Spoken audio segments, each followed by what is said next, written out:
Green Man Gaming sponsored deals for sweet, sweet E3 deals over there at greenmangaming.com. The time to buy is now, ladies and gentlemen. If you've ignored this, every time you watch these videos, now is the time to go and check them out. You're on summer vacation anyway. Head down below. I want to take some time here in this particular video to talk about Bethesda. Okay, so I like Bethesda games. That's not the most popular opinion, especially around the people that I consider company, but it is my opinion. I enjoy Bethesda games.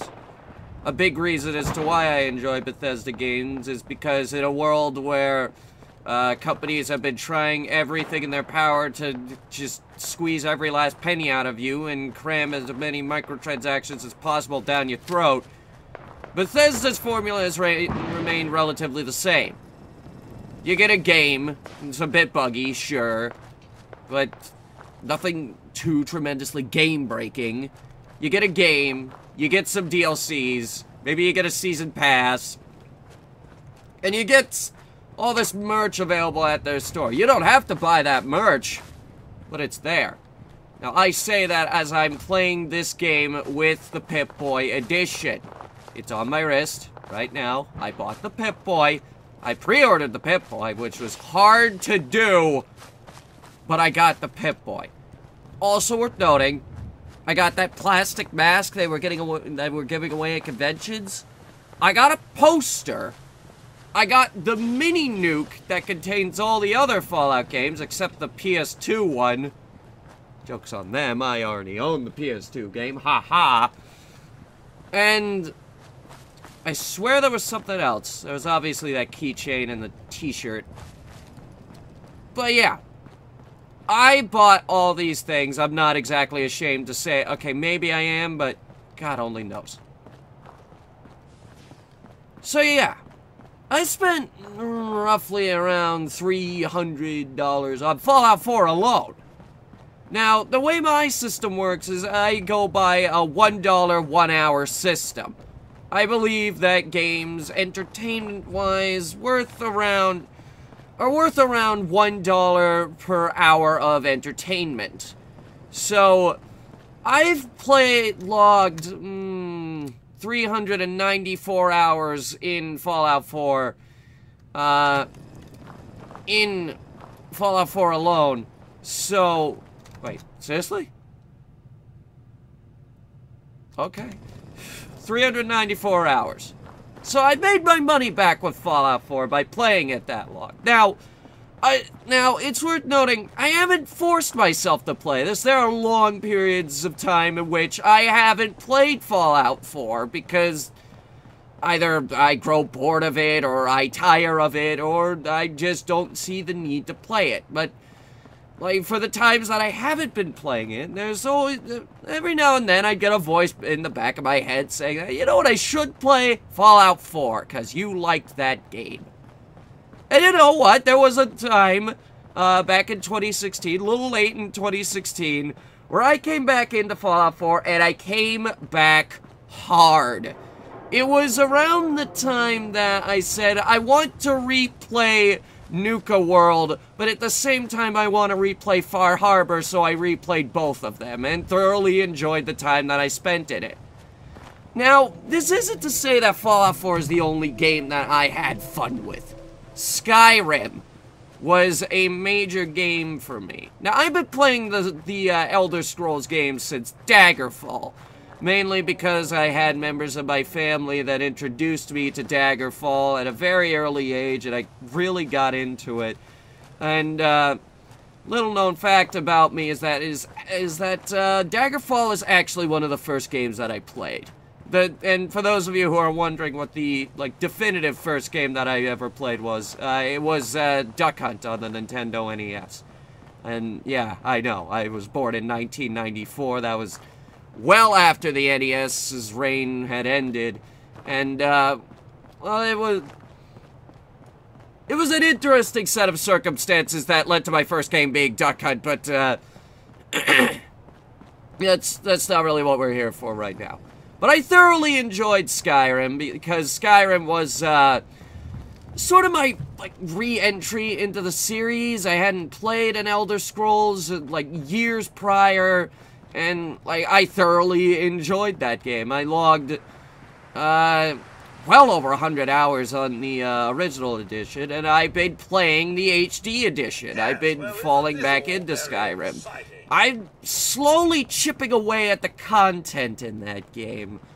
I feel, and I still got a ways to go, I think. I could not get into Oblivion. That game's a little bit too broken for me. Now, I know a lot of people got into Oblivion. I couldn't do it. I'm sorry, I couldn't do it. I just couldn't get into Oblivion as hard as other people did. I think I logged somewhere around maybe 30 hours in that game and never completed the main story. So yeah, I'm sorry to say that, but I don't know. Maybe part of me isn't sorry to say that. I'm not entirely sure. And then Fallout 3. Fallout 3 was one of the first games I played with my new graphics card capabilities. Now, with these new graphics card capabilities, I wasn't exactly able to run it perfectly. Fallout 3 would crash at random, seemingly at random. It would just abruptly stop and crash back to the desktop. This process went on for the lifespan of the floppy drive computer until I got a new one, the laptop, which could run it way, way better. That's why those early episodes of Matt's Mind lag, by the way. But this process of lagging out, as I called it, this could take an hour, this could take 15 minutes, it could take all day. In fact, one time, it did, in fact, run all day without crashing. And it was completely random. Then, now it's not a Bethesda game, Studios game. It's just published by them. Fallout New Vegas did the same thing. But you know what? I kept coming back into these two games. I kept coming back in, and I loved them. I loved the games. Now, thankfully, by the time Skyrim came around, I had the laptop. So I didn't actually have that problem with Skyrim, and by then, all my problems with it were fixed, including the fact that inside the Lucky 38, none of the lights worked. Did you know, on the lower graphics settings, the lights inside the Lucky 38 aren't turned on? Did you know that? It's interesting, huh? Maybe you guys can use that if, videos or something, I don't know.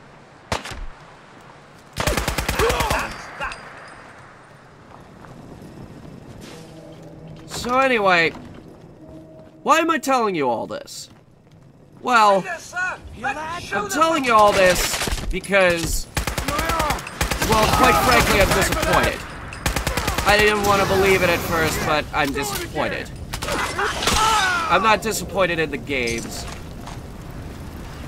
And the reason I mostly told all of you that is because it's basically just to maybe not clear out any doubt that I am loyal, so to speak, to Bethesda. They release a game every 3-4 years, and it ends up being awesome. It has, I guess, a certain layer of polish behind it. Like, the game works. Yeah, it's buggy, but at this point, we've learned to love those. Best drink in the Commonwealth. They could end up being funny. Like, I've even made fun of this game. For example, The Best Ever series made fun of this game twice. That's never happened. This game, the Best Ever series never comes back to a game twice. But there were 2 bugs in this game that I really liked. The trash can one and the conveyor belt one. And I'm not knocking the game for that. I liked the game, and for all intents and purposes, this was my game of the year for 2015.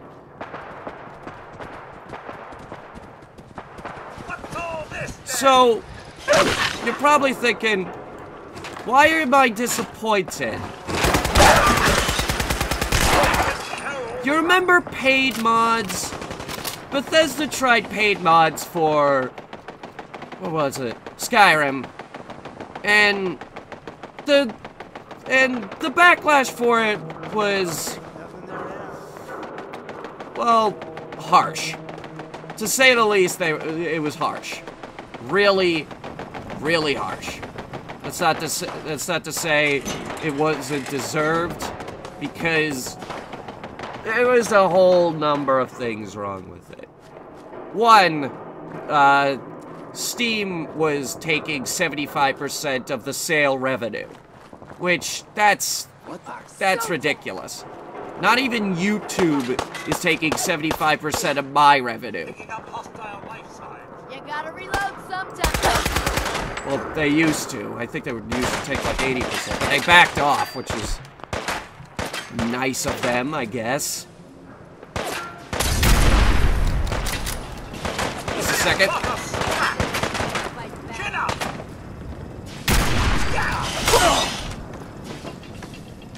Now, another thing that was wrong with it was modders didn't really want to pay for that crap. But, like, you've already paid for a $60 game like Skyrim, in this case. But you've already paid $60 for a game like Fallout 4. I know that the price of both of these games is down now, but I bought these games at full price. And I understand that people don't want to pay more money after that. Except the DLCs. Bethesda has a good track record for DLCs. And I know. This game didn't exactly have the best ones.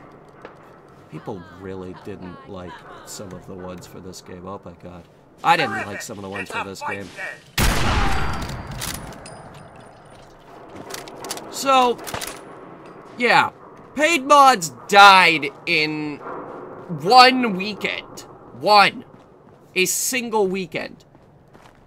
So, why are they bringing paid mods back? During the E3 press conference, Bethesda unveiled their new incentive called Bethesda Creators Club. Bethesda Creators Club is a collection of mods that you will be able to buy off of a storefront using credits that you purchase through PSN, the Microsoft Store, or Steam, depending on what platform you're on. It's on all 3 platforms, and there's nothing wrong with it being on all 3 platforms. In fact, it's good that it's on all 3 platforms and they're being inclusive. The problem is that they don't seem to remember the backlash that they had with paid mods in the past. Now, I went back and I had a look at their Creation Club trailer on YouTube. What the crap, Bethesda? You are getting so much hate for this. So much hate. I sound like Review Tech USA as I go on about this, but I'm gonna keep talking anyway. Even that Review Tech USA, like, had a lot of videos for Fallout 4, so obviously he liked it. I'm gonna stop talking about other YouTubers right now. I'll get back to talking about all things Bethesda. Now again, love you, Bethesda, but this isn't a good move. Like, the like to dislike ratio, as I saw it last, was 1,800. 1,800 to 20,000. What? Who's there? Let me make a comparison here. That's around the numbers we got with the COD Infinite trailer. One of the worst entries, if not the worst entry, to the COD franchise. Now, the problem with the COD franchise, which I'm not going to get too into, is that with the COD franchise, they get sort of new life breathed into it every couple of installments, because every now and then one of the games ends up being good, or at most passable. Have you ever noticed this pattern? Ghost sort of completely destroyed the COD franchise, and then it took another game, Advanced Warfare, to revitalize it again. This process has been going on since the COD franchise pretty much began. Almost. They had a good period for a little bit. Keep fighting, we'll make it out of this.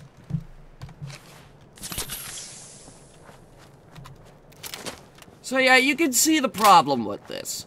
Now, what I don't understand is why they would try to go back to paid mods, like, even after this amount of time.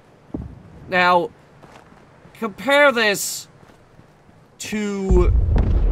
I really don't like giving him, like, publicity, or talking about him, or even thinking about him, honestly. Compare this to DM Hoffman trying to come back recently. He's not really doing a good job about it. Now, compared to the Bethesda, DM is doing considerably worse. And by the way, yes, I know this shotgun is a fucking beast. What a quaint little cul-de-sac. I wonder nobody seems to be home. It is a quaint little cul-de-sac. I used to live on a cul-de-sac, actually. Quite nice. Quite nice. You get a bit more of a tight-knit community inside of a cul-de-sac rather than a street, I feel. Anyway, why would you even think about going back to paid mods? Bethesda dropped the paid mod system so hard it took them years to re-implement it somewhere else.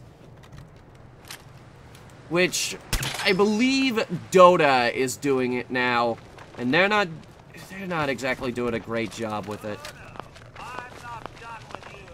In fact, if I may say, they're doing downright horrible with it. Likely because no one even wants to play Dota. No disrespect to the people who actually play Dota, it's just not... For a lot of people, myself included, it is not my cup of tea. So, why are they going back to paid mods? I believe this is a question that... Now, granted, they haven't exactly explained a whole lot, and I believe that we should be... I believe that Bethesda needs to elaborate a bit more on their plans. But in the FAQ section of the Creation Club website, they contradict themselves with their whole... Get up there, you fuck! They contradict themselves with the whole paid mod system. In one question, a person asked, will I have to pay for this? And they said, no, mods will always be a free system. But then, in another question, a person asks, how do you get mods on this platform? And they say, quote, you get the mods through a credit system, which you can purchase through Steam, PSN, or that other one, that Microsoft, Xbox Live, XBL. That's what it is. XBL. I said the Microsoft store previously, and that's wrong. It's Xbox Live. There's nothing wrong with Xbox Live. It's just I don't want to pay for it. Wonder nobody seems to be home. Anyway. I'm guessing we won't find a welcome mat here. Now, keep in mind, paid mods lasted literally 1 weekend. They introduced them Friday and they got rid of them Monday because the backlash for it was so enormous. And Bethesda was the only one doing paid mods, mind you, and this was only a couple years ago.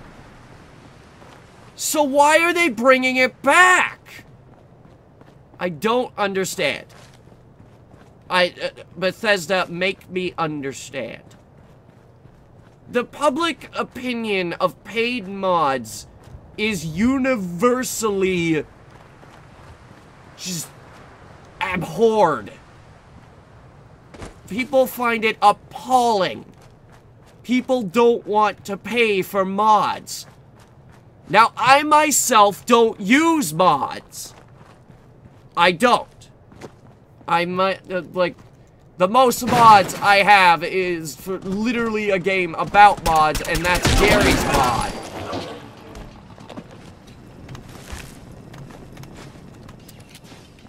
That is a game that I have the most mods for. Now, if we're talking games that I don't, that isn't Gary's mod. Alright, let me think. Because I'm pretty sure it's not even a Bethesda game. Tell you the truth, it's probably Kerbal Space Program. And that's for stuff like Mechanical Jam or a couple other parts or, you know, just stuff that everybody has for Kerbal Space Program, and some people even consider Kerbal Space Program unplayable without mods. At least certain mods. Mechanical Jam, especially. A lot of people consider the game unplayable without Mechanical Jam. Now, personally, I don't consider the game unplayable without Mechanical Jam. However, you can see what I'm getting at with this. Yeah. Pardon me, I need to beat a security turret with a bat. On your toes now!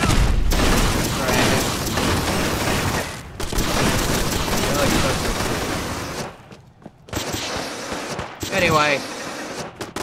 Where was I? Oh, yeah. So, I understand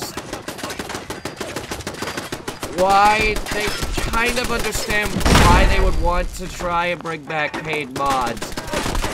But Bethesda, buddy, you guys live like practically next door to me. They're like they're just practically the next town over. I'm on the borderline of the city of Bethesda. That's what a lot of people seem to forget, that Bethesda is actually a place.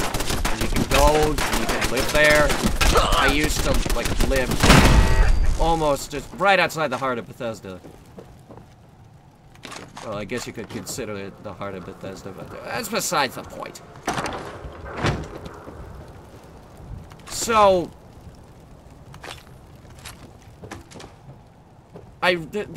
honestly, this is coming out of left field from Bethesda. Honestly. The fact that they're doing it at all is astounding. And I'll tell you what's going to happen with it. They're probably going to go the same direction as the Xbox One.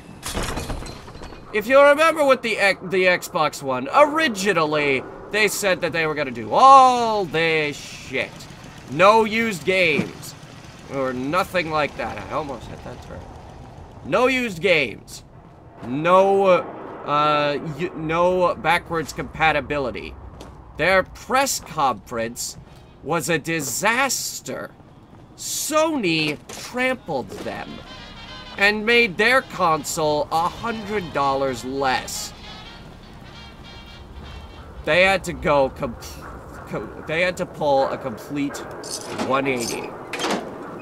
So what I'm thinking will happen with this is the credit system, it's gonna get fucked. Alright? It's gonna get completely fucked and left out of the system. They're gonna completely strip it out of the upcoming system, and they're gonna do a complete overhaul of what they were originally going to do. There's no other way that you're gonna be able to sell this.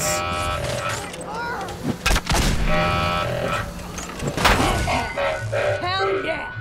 There is no other way you'll be able to sell this, Bethesda. And if you think that there's another way, there isn't. You're not going to be able to charge people for mods without tremendous backlash. And even then, you're not going to be able to sell much of anything with the tremendous backlash.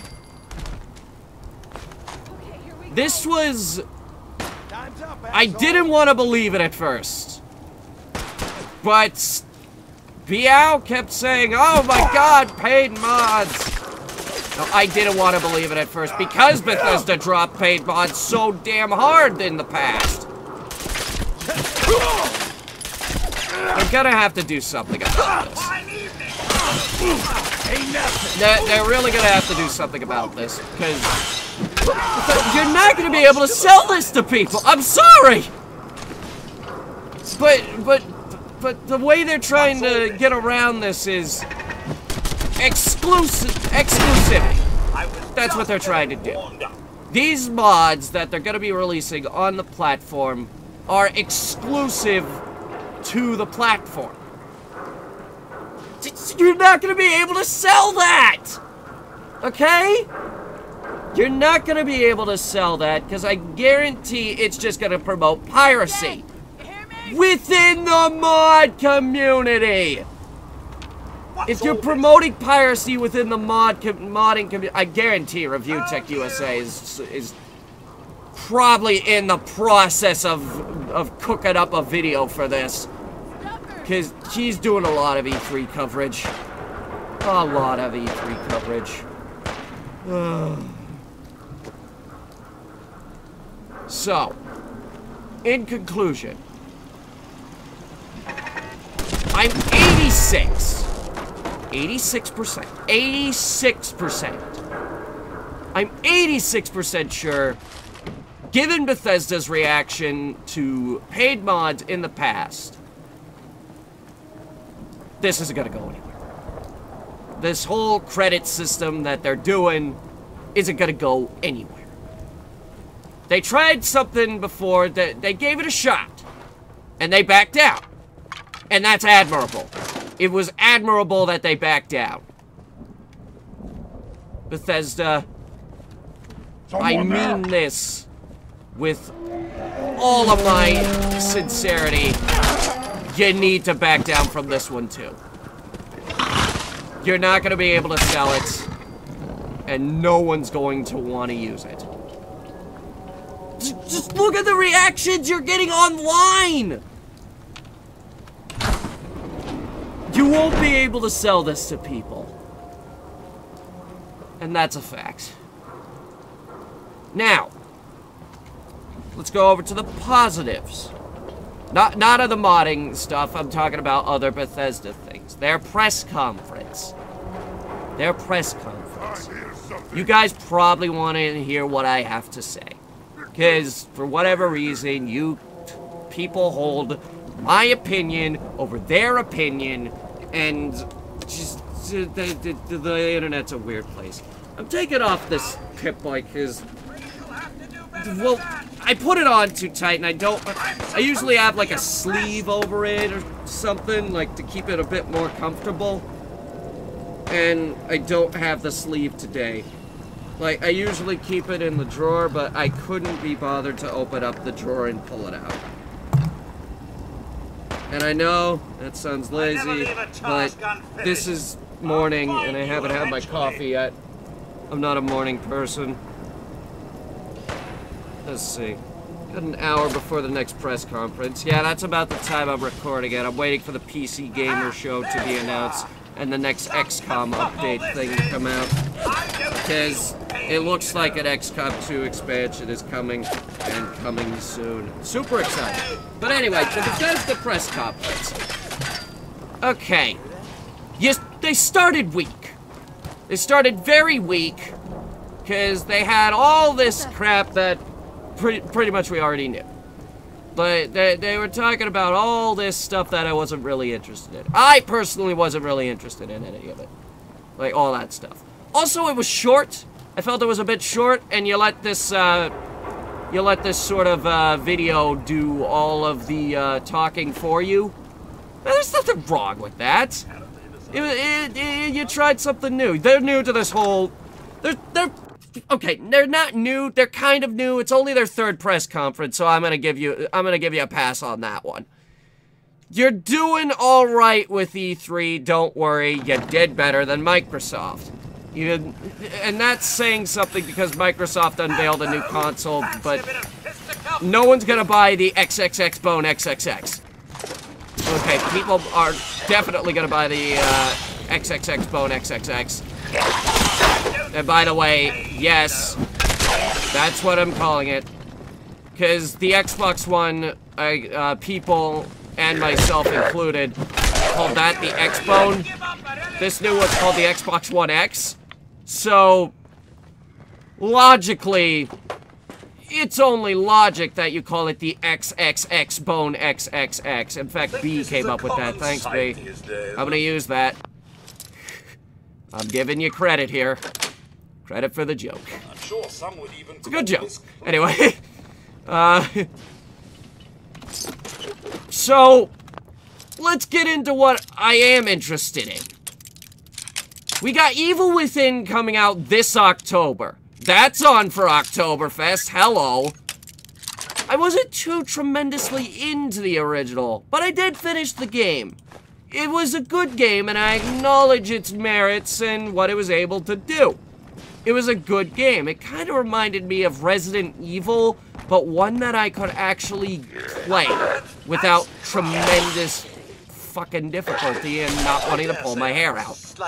Because I played Resident Evil 4, and it wasn't able to fill its 2-hour slot on the stream.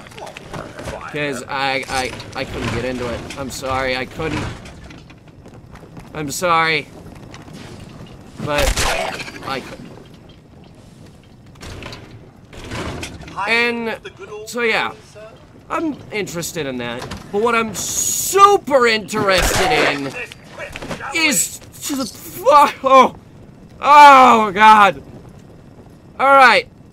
So the previous night we did anime night, and I said I think I said. Did I? Oh, it might have been on movie. No, I think I called it on movie night. The stream we did like a couple hours before the Bethesda press conference. I totally called it on Wolfenstein 2. I completely fucking called it on Wolfenstein 2. So I'm super fucking excited for Wolfenstein 2 because I really got into Wolfenstein New Order.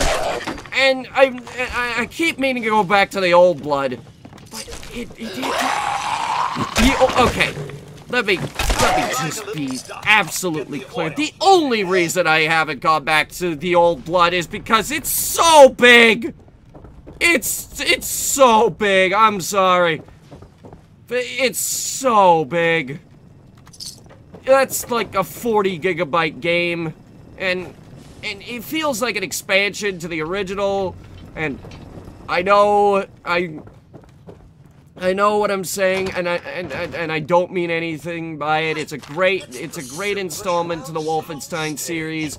New Order was a wonderful installment to the Wolfenstein series. I want to go back and play through it again, but this time save that other guy at the beginning. You know, like you do that and you get all the different cutscenes. I keep meaning to go back and oh my god, but I don't. But yeah, I keep meaning to go back and do that, and I don't. So I'm super fucking sorry about that. I don't know why I'm sorry, but I am. Picking up hostile light signs. I just feel that I should be. Like, we have a decently sized audience here on YouTube, and, well, people actually, it's starting to get to the point where people are actually asking me to make cameos. I recently got an offer for a podcast. I don't know if I'm gonna do it, though. Because, see, here's the thing. I'd love to be on a podcast. I'm putting that out there, by the way. I'd love to be on a podcast. But this particular podcast, the first, they wanted me to come on for the second episode. The first episode came out in, what was it, April or something, and had 15 views. That's kind of a red flag for me, buddy. So, I don't know. If you want to, like, email me back and put forward another rebuttal, like, defend yourself. That's what that's what, incentivize me. I'm not saying pay me. That makes it sound like I want you to pay me. I don't want you to pay me. I don't want compensation in the slightest. I'd love the publicity. But, come on, man. 15 since April. And considering the number of subscribers you have, that's... But yeah, I'd love to do cameos, but yeah, Wolfenstein. Hello, I totally called it on Wolfenstein, and that's great. I'm super excited for this one. I really fucking love the original one, cause see, here's how. And like another thing I'm super excited for, and I'll probably go over this in another video as well, is like later this week, is the next Battlefront. Now I know. I look at the original, the first Battlefronts, the first Battlefront EA. We call them Battlefront EA. I look at the first Battlefront EA as the worst Star Wars game. I actually look at that as the worst Star Wars game. And yes, I also acknowledge that the frickin' Pit Droid game exists. Look up Star Wars Pit Droid video game. That's a real thing. That's a thing. That's a thing. I consider the first Battlefront EA to be the worst Star Wars game. But here's how video games go. Usually. The first game lays down your basic mechanics and most of the time end up being a pretty good game. In Battlefront EA's case, it wasn't. The second game in the franchise, the developers take the first game and they say, okay, let's fix all of the things that were wrong with this. You could also apply this to the transition between Elder Scrolls Oblivion and Elder Scrolls Skyrim, because they fixed a lot of issues between those two games. Skyrim got me back into the franchise. That should be saying something to you. So the second game is they go in, they say, let's fix all the issues that we had with the first game. In this case, they're putting in space battles. We haven't heard anything yet on Galactic Conquest. All three eras, which is great, fantastic. They're bringing back the class system, which they needed. And then the third game in the franchise, they take the second game and say, let's refine this. And that's why the third game usually ends up being the best in the series. I mean, look at Battlefield 3. Battlefield 3 was just monstrously successful. That pretty much revived the whole series. There was also a very long gap between the two games, so surprisingly it held up. This is also why Fallout 2 is considered the second best Fallout game, New Vegas being considered the first. When Interplay made the first game, they were basically going off of what they had learned with the first Wasteland game. But with the second Bethesda game, they went in and said, alright, let's fix all the issues that we had with the first game. Fallout Von Braun, which was the working title for their version of Fallout 3, was going to be, let's refine this. They were going to go over to a 3D engine. They were going to fix all the problems they had with the second game. They were going to get back into their stride. Unfortunately, they ran out of money. And now Interplay has, like, 11 employees. Actually, you can look up on Wikipedia right now how many employees they have, but it's in the double digits, and when I say double digits, I mean low double digits. They are purely a publisher now, riding off of what other companies can do with their IPs. They're basically trying to sell their IPs to other companies so that they can make money off of it, which is depressing because they blew their money on a lot of, like, dead ends. So they sold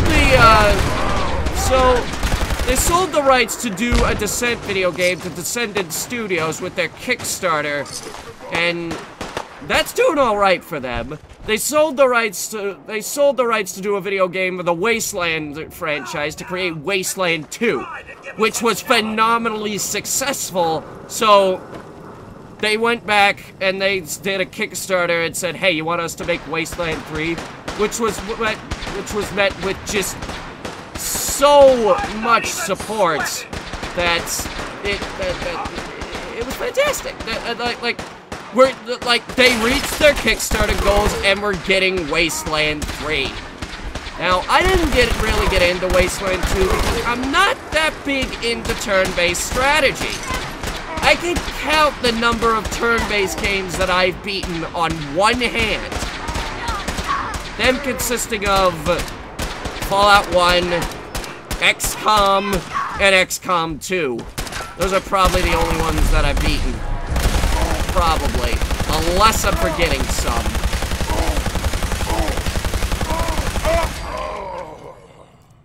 Got him. Anyway. So, yeah. What else did they have? Ah, yeah! The new, Wolfenstein crap. No, not that. I'm confused. Pardon me, I haven't had my coffee yet. What was it called? Dishonored.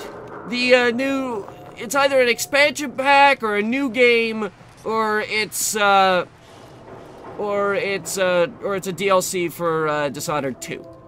Which, I'm not against that. I'm not against DLC. Bethesda usually has great DLC, and I know it's not Bethesda. The people who publish under the Bethesda name usually have good DLC as well. I mean, it also helps that the DLC for the original Dishonored was phenomenal. Love that stuff. So yeah, just waiting for them to elaborate on what they're doing with Dishonored. Hey, we're getting some decent stuff out of this press conference. Let's keep this discussion going. A card game. Skyrim expansion to their, weird card game, which may or may not be a Hearthstone ripoff. Not entirely sure. There's these card games that are popping up all over the place. We have one person in our group, Marcus, who was really into Hearthstone for a while. Now he's into Overwatch.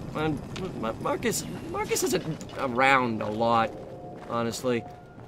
He's with us for Overwatch a lot, obviously. But anyway, but Blizzard isn't even at E3. They have their own convention, BlizzCon. Anyway. What the? We don't cover BlizzCon here. Not that I have anything against BlizzCon. It's just I'm not that into those. Like, I fell into StarCraft, obviously, but that's it. I didn't get into, World of Warcraft or Hearthstone or anything else that Blizzard does. Heroes of the Storm, which, honestly, I don't think anyone's into. Well, they're trying to bring that. They're trying to revive that. But honestly, I don't think that's working out for them. Like, honestly, I haven't seen a single positive thing about it. I think the last I heard of Heroes of the Storm was when, like an opinion on Heroes of the Storm was when they were trying to do the exclusive skin for Genji. And it didn't go over well for them. But, I know that Jagex, yeah, there's a name that comes up surprisingly often here. Like, and when I say surprisingly often, I say once a year. I know that Jagex, the creators of RuneScape, everyone's favorite game, like, you know you've heard of RuneScape, don't try to cover it up. I know that Jagex published one under the RuneScape name, and it actually ended up being a pretty original game and a solid card game. But see, here's the thing. You couldn't pay me to play a card game. You couldn't pay me to play one of those card games. I was just getting warmed up. And I'm surprised sponsors haven't approached me with these card games. Stardock approaches me with opportunities all the time, and a lot of the times I jump on them. They gave us a review copy of, what was it? Ashes of the Singularity. I really liked that one. And Sorcerer King Rivals. I played through that game twice so far. Planning a third. Stardock does great stuff. They're lesser known, but they do great stuff. They also did Off-World Trading Company. They do good stuff. Like, they're surprisingly relevant within the gaming industry. I'm surprised they're not at E3. At least I don't think they are.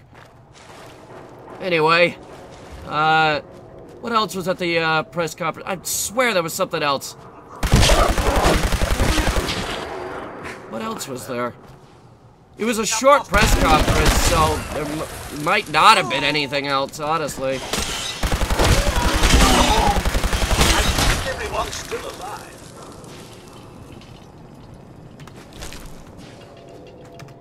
But, you get where I'm coming from with this. Anyway. I'm pretty much done with this particular video, so... What time is it? 12:16. Alright. That'll give me time to actually get my coffee. And then settle down for, what was it? I don't know. There's more press conferences today, so I'm sure we'll be back here talking about more games, probably later today. Like, this week I'm planning on doing maybe 2 videos a day over here. Thursday, I'm gonna take Thursday off, probably, from talking about E3. I don't know, I might continue to talk about E3, but Thursday is when our play-to-wins go up, so I probably won't. Who knows? We'll see what happens. Hello, Codsworth. Oh, can I show you guys the most useless robot that I came up with? He's around here. There he is! Here, hold on. What are you building? First. I forgot I had that.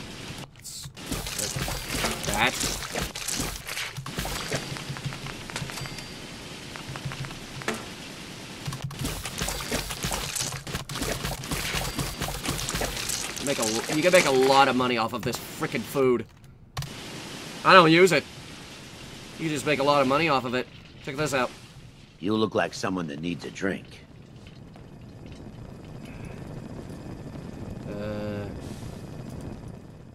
Here's what I've got. Apparently the voice is still disabled. 588. More than he actually has. You buy guns with this crap.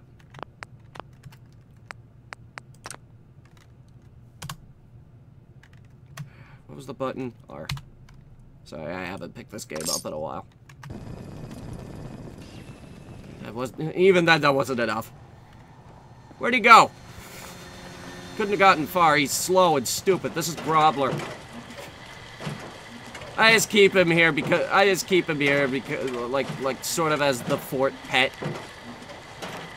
I'll go over all of this in the Many Homes of Hunter video, which is a work in progress, sort of. The Many Homes of Hunter video. It's gonna be, like, all of my homes inside of the Fallout games. And Fallout 4 especially is gonna have this. But with that, the fog once again settles on the Commonwealth.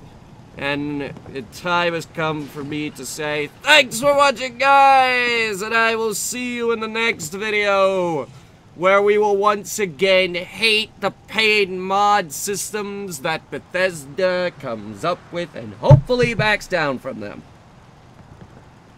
You need to back down from this, Bethesda.